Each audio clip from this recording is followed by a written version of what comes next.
प्रचण्डलाई भने एकचोटि होइन दोहोऱ्याएर भनेको थिएँ। दोहोऱ्याएर भन्नु मतलब दुईटा भेटमै भनेको थिएँ मैले।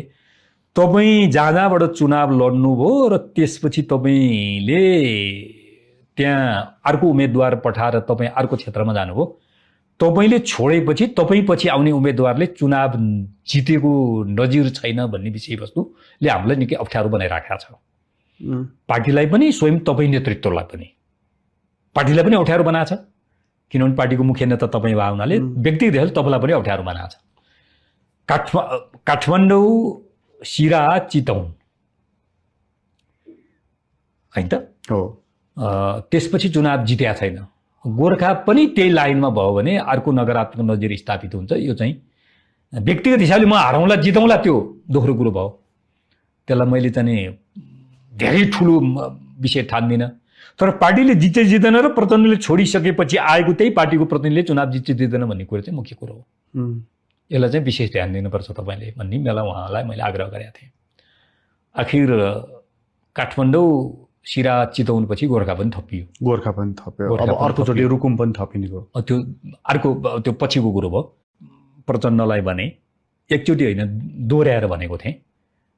दोहोऱ्याएर भन्नु मतलब दुईटा भेटमै भनेको थिएँ मैले।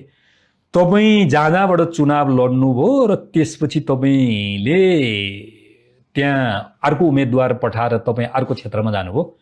तपाईँले छोडेपछि तपाईँपछि आउने उम्मेदवारले चुनाव जितेको नजिर छैन भन्ने विषयवस्तुले हामीलाई निकै अप्ठ्यारो बनाइराखेको छ। पार्टीलाई पनि स्वयं तपाईँ नेतृत्वलाई पनि पार्टीलाई पनि अप्ठ्यारो बनाएको छ, किनभने पार्टीको मुख्य नेता तपाईँ भए हुनाले व्यक्तिगत हिसाबले तपाईँलाई पनि अप्ठ्यारो बनाएको छ। काठमाडौँ, सिराहा, चितवन होइन त हो। त्यसपछि चुनाव जितेका छैन।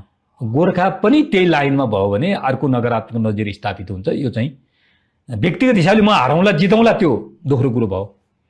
त्यसलाई मैले चाहिँ धेरै ठुलो विषय ठान्दिनँ। तर पार्टीले जित्छ जित्दैन र प्रचण्डले छोडिसकेपछि आएको त्यही पार्टीको प्रतिनिधिले चुनाव जित्छ जित्दैन भन्ने कुरो चाहिँ मुख्य कुरो हो। यसलाई चाहिँ विशेष ध्यान दिनुपर्छ तपाईँले भन्ने बेला उहाँलाई मैले आग्रह गरेका थिएँ। आखिर काठमाडौँ, सिराहा, चितवन पछि गोर्खा पनि थपियो। गोर्खा पनि थप्यो। अब अर्कोचोटि रुकुम पनि थपिने भयो। त्यो अर्को त्यो पछिको कुरो भयो।